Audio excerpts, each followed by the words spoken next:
Alors une affaire qui intervient dans un contexte bien particulier au Maroc. Un journaliste marocain, rédacteur en chef du site Lacomé, est en prison depuis plusieurs semaines pour avoir publié un lien vers une vidéo d'Hakmi, Al-Qaïda au Maghreb islamique, appelant au djihad au Maroc. Alors il s'agit d'Ali Anousla, il est inculpé pour terrorisme.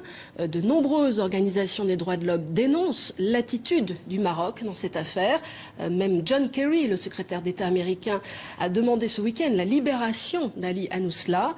Notre invité dans ce journal, Charles Saint-Pro, merci d'être avec nous. Vous êtes directeur de l'Observatoire d'études géopolitiques de Paris. Vous êtes un spécialiste du monde arabe et de l'islam. Quelle est votre position sur cette affaire? Vous pensez que cette arrestation est justifiée ou pas?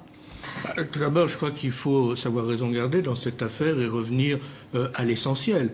L'essentiel, c'est la diffusion par Haqmi, c'est-à-dire Al-Qaïda, d'une vidéo, d'une longue vidéo anti-marocaine et appelant à commettre des actes terroristes et appelant les jeunes Marocains à rejoindre les rangs terroristes. C'est ça le fond de l'affaire. Alors cette vidéo a été reprise avec des commentaires par un certain nombre de publications, un journal espagnol et puis un site marocain. Je crois que c'est à ce moment-là que le directeur de ce site a été mis en examen conformément à la loi marocaine.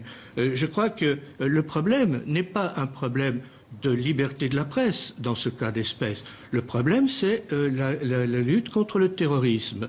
Je crois que ce serait une erreur, et je pense que M. Kerry la commet, et c'est assez extraordinaire quand on connaît l'arsenal antiterroriste qui existe aux États-Unis, de venir critiquer une mesure qui est prise dans le cadre légal de la loi antiterroriste.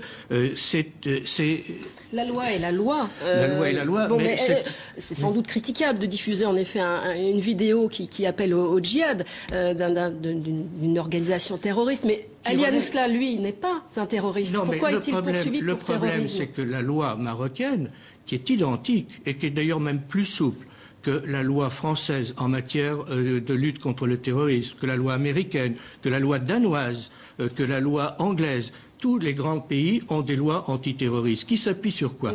Qui s'appuient, s'il vous plaît, sur les conventions internationales.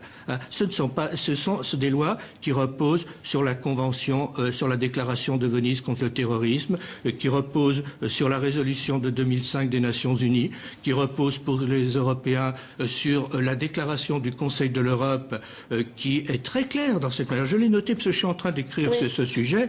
La convention du Conseil de l'Europe dit la diffusion d'un message avec l'intention d'inciter à la commission d'un acte terroriste crée un danger qu'une infraction terroriste puisse être commise. Mais tout le monde ne va pas en prison. Mais le problème... Parce que nombreux ont été les médias qui ont diffusé des vidéos d'Haqmi. Le problème, c'est de relayer des appels à l'acte terroriste qui peuvent inciter des gens à commettre des actes. Donc c'est être irresponsable de relayer de tels actes. Et je noterai qu'il y a eu en France, il y a quelque temps, à peu près à la même époque, un jeune homme qui s'appelle Romain, qui est normand, qui a été arrêté, qui est mis en examen, exactement comme le directeur de Lacomé, pour avoir à peu près fait les mêmes choses. Il est directeur d'un site, il a retransmis, il a traduit des textes d'Al-Qaïda appelant aux terroristes, il a été mis en examen et personne n'a rien dit, tout le monde trouve ça normal.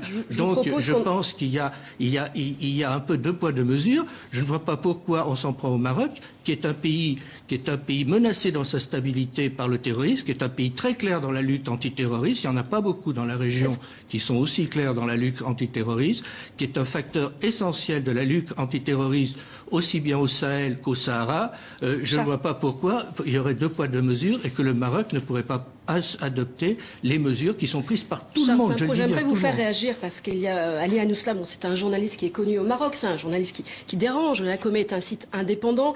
Je vous propose d'écouter l'intervention de Boubker Jamaï, qui lui est rédacteur en chef du site francophone de Lacomé.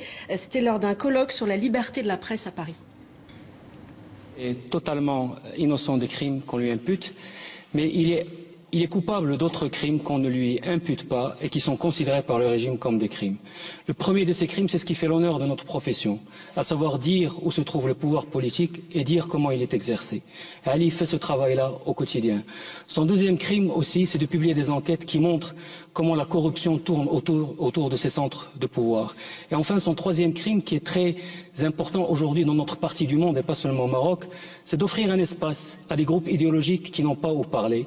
Et sur la base de cette popularisation, de cette polarisation, extrême polarisation, comme on le voit aujourd'hui en Égypte, que se nourrit l'autoritarisme. Voilà, Boubacar Jamaï, votre réaction oui, c'est ce rapidement. qu'on appelle noyer le poisson et détourner l'attention. Si donner un espace à des gens qui ne peuvent pas parler, c'est laisser la parole aux terroristes d'Al-Qaïda, je doute que tout ça... Mais en fait, nous avons là une manœuvre.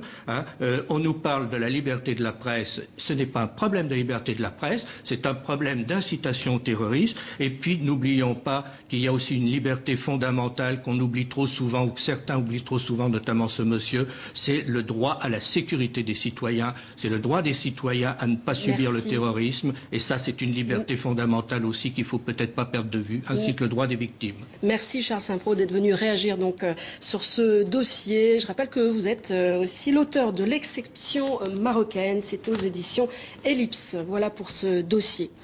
Opéra.